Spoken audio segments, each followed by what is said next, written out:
And now, in the wake of all these numerous UFO-related incidents that transpired between Roswell and the wave of 1952, society was left to ponder the broad implications of how the existence and arrival of these alien beings would potentially impact our lives. And it didn't take long for the newly validated UFO phenomenon to start influencing culture in dramatic ways. How many trips have you made to outer space? Well, I'd say 350 or a few more. When was the last one? Well, first part of June.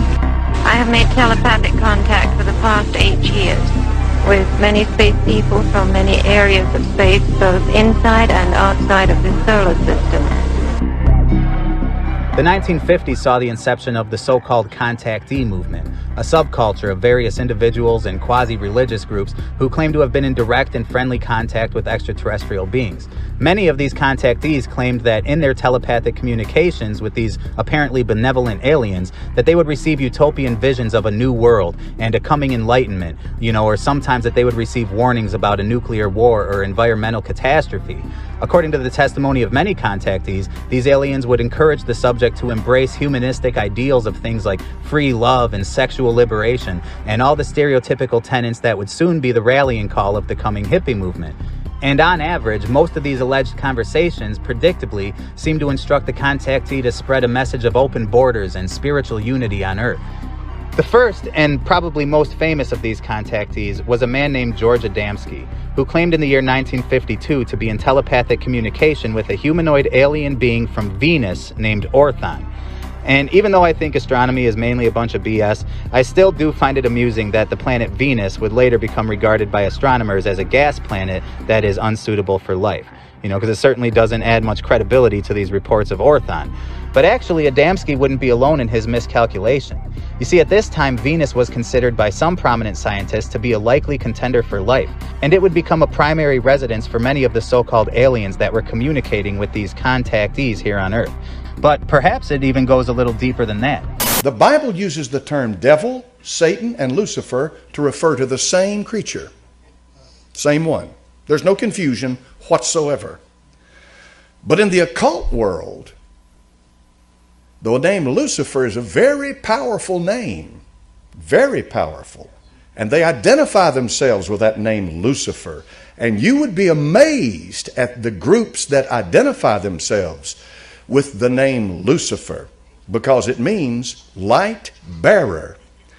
Now you go back a little bit of history, and I'll give you this for just a moment. The bright and morning star, or the morning star, there is a planet in the heavens that is called the morning star. It's Venus. This planet, oddly enough, shows up in the sky right before the rising of the sun. And it is the brightest object in the sky outside of the sun itself. The brightest. Far brighter than any stars that are out there, yet it's a planet. And Venus was considered by the Romans, who is where Latin comes from. Venus was considered by them to be the morning star. All right? And Lucifer means the same thing to the Latin or to the Roman. It means morning, brightness, the coming star.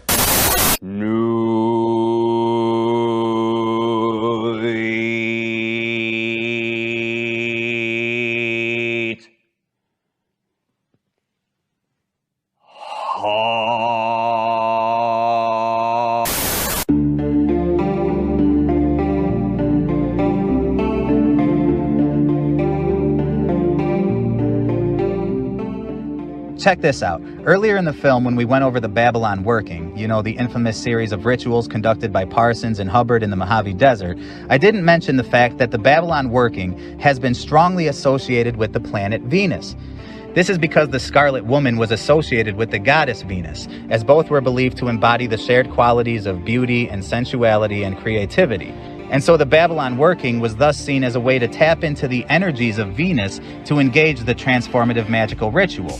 And furthermore, Parsons and Hubbard would actually schedule their rituals to be in accordance with the astronomical location of Venus. And then check this out. If we look at the seal of Babylon here, which first appeared in Crowley's Book of the Law, you will see that the seal is based on the symbol of a septagram, or a seven-pointed star. And like all symbols, it holds several different meanings depending on the context of its use. For example, on the Australian flag, it's said to signify the unity of the 6 territories and states of the Commonwealth. And of course, in basic geometry, the symbol has no deeper meaning beyond its shape. And it was used in early Catholicism as well to represent the 7 days of creation, as well as the 7 fruits of the Spirit, among a whole bunch of other biblical representations of the number 7. But if you ask me, symbols like this have never been a legitimate part of biblical Christianity. And it's still a pagan symbol, even when being used by well-meaning Catholics or whatever. The truth is that this symbol originates directly from the Kabbalist tradition of Jewish mysticism, and it plainly represents none other than the planet Venus.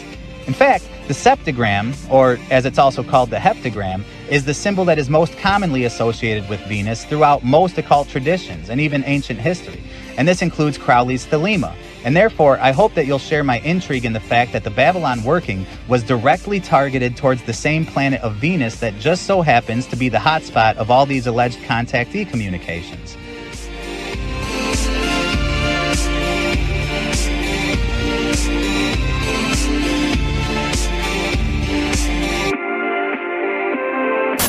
And so you'd think that when popular science shifted its view on the potential for life on Venus, that would have been a huge hit. But in reality, this revelation was not very consequential to the followers of Adamski, who himself didn't seem to be overly concerned with credibility anyways. Because throughout his career of selling books and arranging public appearances, he was largely perceived as a con man and storyteller by many of his more serious ufologist colleagues. You see, unlike most self-proclaimed contactees, George Adamski provided numerous articles of evidence to support his claims, mainly photographs of alleged UFOs which he claimed to have captured himself.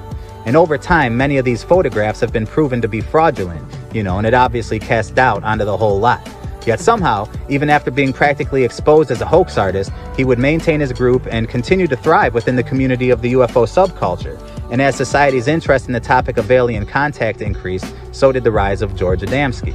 And if you're wondering why I would include a known liar and hoaxer like Adamski, in this otherwise serious investigation, I would remind you that in effect, he was no less deceptive than everybody else that I've addressed in this video so far.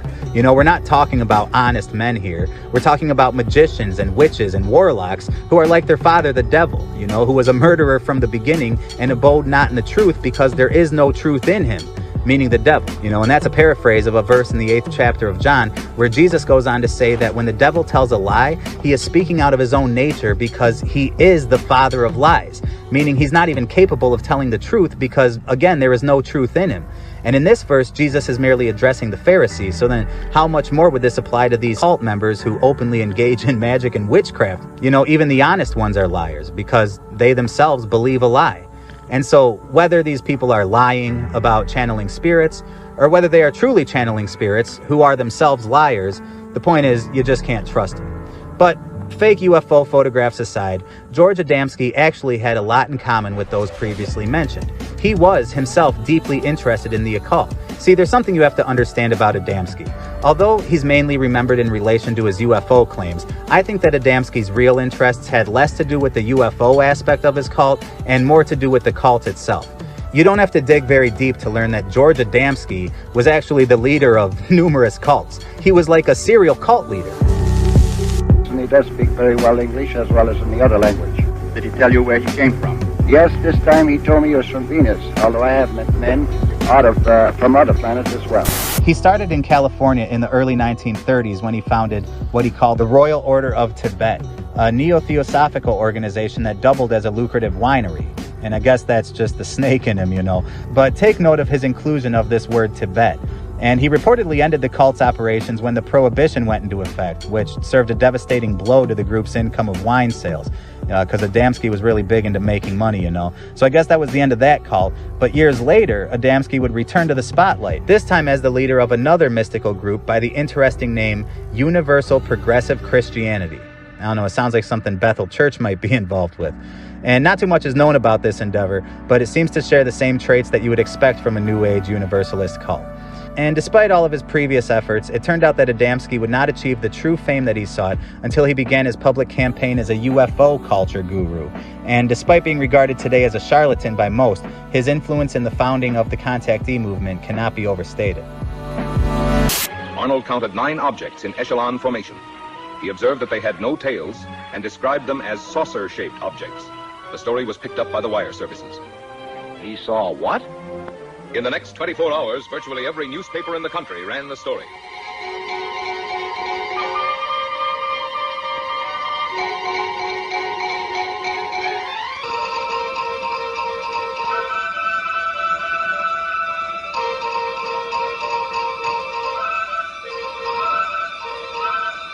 The Arnold report precipitated an avalanche of sightings from cities, towns, villages, from every section of the country.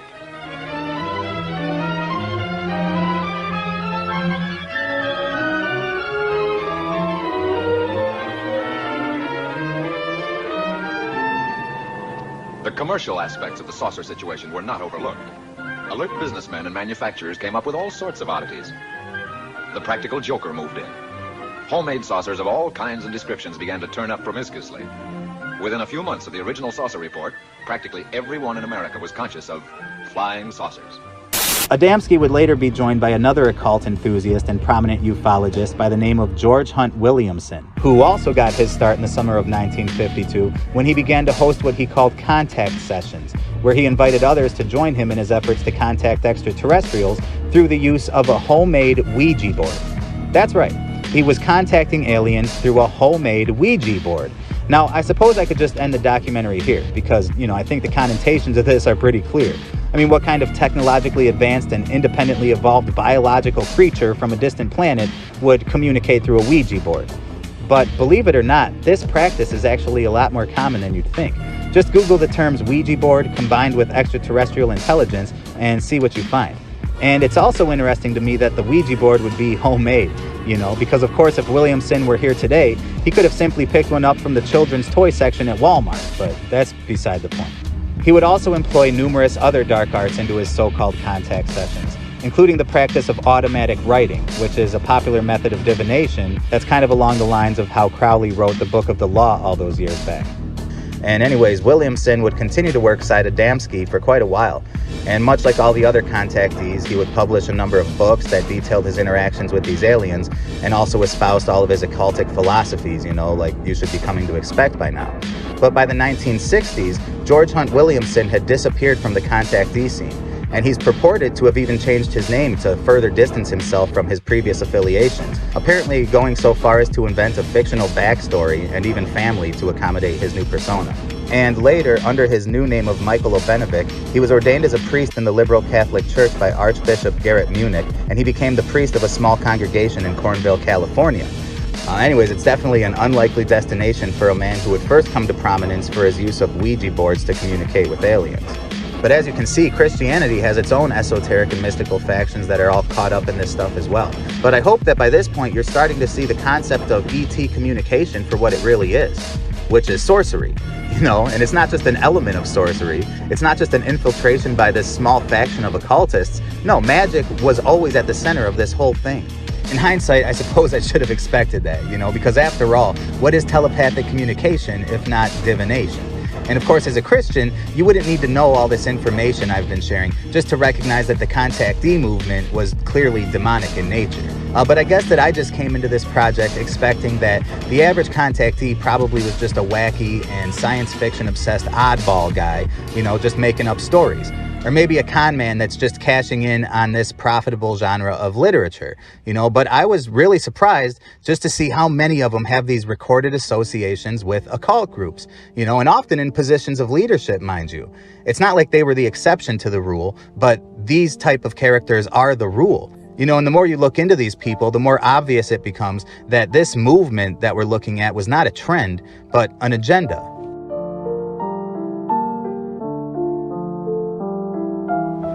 Another popular contactee from this period, as well as a fellow cult leader, was George King, creator of the Aetherius Society, which is a theosophy-based religion that was formed in the 1950s in response to his alleged contact with extraterrestrial intelligences. And like the other false prophets that we've covered, King started out as nothing more than a run-of-the-mill human being. He grew up in a family that considered itself to be Christian, although his mother claimed to also be a psychic and a clairvoyant. And actually, as a boy, George King would accompany his mother in these attempted faith healing sessions, so I suppose that being raised according to this not really Christian tradition of fake miracle workings is a fitting background for a man who would later create his own cult, because if you're divine enough to perform miracles, then, why shouldn't you be a cult leader? But anyways, before becoming the divine leader of his religion, he was a mere taxi driver. And like Crowley before him and many others, King was also a self-described master of yoga, and he believed himself to have achieved the deepest state of meditation, which is known in Buddhism as samadhi. And so naturally, yoga is a central practice of the Aetherius Society. And I say is because the Aetherius Society is still active, with over 30 embassies located across several continents. So the name Aetherius Society. Well, King named his religion Aetherius after the alien entity that he claimed he was in psychic contact with. And by the way, the Aetherius Society refers to extraterrestrials as cosmic masters. And can you guess what planet that Aetherius and these cosmic masters were contacting King from? That's right, Venus, of course. But George King would take things up a notch when he went on to claim that even Buddha and Jesus Christ himself were also citizens of Venus. I mean, I opened my eyes and he was there. He was very tall. He was dressed in a long robe, which covered the usual type of one-piece suit that several people have spoken about in the past when they have met people from other worlds. He had long brownish hair, light brownish hair. Now, it's strange that I could see the color of this, but I could, because there was so much radiance around the man. And I knew, although he didn't tell me, but I knew that he was Jesus, and I knew that he'd come from the planet Venus. I didn't have to be told, I just knew this. I think it was some telepathic impression that I picked up. It was very strong, there was no denying it, and there was no denying his presence. And so that's George King, who, by the way, is still considered by his followers to be the most impressive and amazing and incredible human being of all time. According to them, he's been the recipient of countless awards and medals and honors and credentials. And of course, none of this is backed up with evidence, but those claims continue to be made. And regarding these credentials of George King, he was actually challenged by none other than famous skeptic James Randi. This guy. Who doesn't love this guy? But anyways, Randi challenged many of George King's titles, including his use of the title Doctor and Reverend and even Sir, as if he was knighted, I guess. But as you see, we got this continuation of this blatant deceptive behavior that's being demonstrated again here. But it just seems to be par for the course with these people. And so that covers the first three guys named George on my list. We all love to talk about the mysterious and the unknown and the flying saucers. So now it's to George Van Tassel and this question. Have you ever gone up close enough to touch one to see what was inside? Bill, in August the 24th of 1953, I went aboard one for about 20 minutes. What was it like? What happened? Well, the interior walls were what looked like mother-of-pearl plastic, like we put on toilet seats and for decoration. The light inside seemed to come from everywhere. The instrument panel wasn't like anything I'd ever seen before, and all of my years since 1927 in the air game. And they had a compartment in the wall which both cleans and deodorizes their clothes by some light process, which required no water, soap, or detergents, or a washing machine. So according to Van Tassel, his telepathic communications with aliens also began in the year 1952, just as was the case with many others. And once again, these messages were coming from Venus. Now, Van Tassel was a very wealthy man who owned a lot of property. And in 1953, Van Tassel organized what was kind of the first UFO convention that he named the Giant Rock Space Convention, because it was located at the scene of this, giant rock. And this giant rock was a location that some ufologists believe to be a hotbed for UFO activity. And the Giant Rock Space Convention would become a popular annual event that would draw thousands of attendees. And I suppose you won't be surprised to hear that Van Tassel was also the leader of his own UFO cult, which was called the Ministry of Universal Wisdom. Now, I could have made an entire documentary about this guy, but instead I need to summarize it into a few paragraphs. So first off, Van Tassel was not perceived to be a con man with fake credentials or bad evidence, you know, like George Adamski or Billy Meyer, who we didn't really get into, but you could look that guy up yourself. But no, his credentials were legitimate. He was an aeronautical engineer of reputable stature in his field.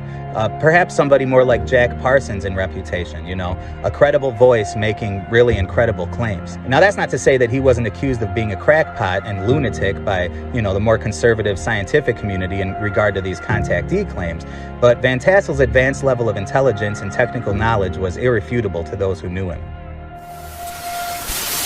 Back though, you have a time machine plan. You have done experiments which show you can bring the past to life. Where did this formula come from? I love that Scotch accent. Jack, the formula came from a ship that landed at my airport in 1953 on August the 24th, which had 4 people aboard it that came from another planet. I'm breathless. Well, you're not only breathless, I was breathless. But I'm cynical, too. Well, that's fine. That's the way to be. In fact, I'm a bigger skeptic than you are of many things. I'm an unbeliever. Convince me that this really happened to you. Well, this thing is very similar to a thing that's happened in our biblical records where our Lord presented Moses with a pattern to build a tabernacle. They came out of the sky, they handed him stone tablets, and this phenomena that's taking place today is as old as our history, as our civilization. This isn't anything new that's occurring. It's something that's being continued in another time of crisis when conditions affecting the people of this planet are reaching a point where somebody has to take care of the situation. Now, I don't intend in any way to be disrespectful or blasphemous, but do you feel, and I know you're not an evangelistic type, do you feel that you're some kind of Moses receiving a new word? Well, I don't say that, Jack. I say that what is occurring now has occurred before. There's many records of these ships landing throughout history, clear back into Sanskrit. And there are records in the 1898 Chicago newspapers that covered the front page for 3 days of a big ship setting over Chicago.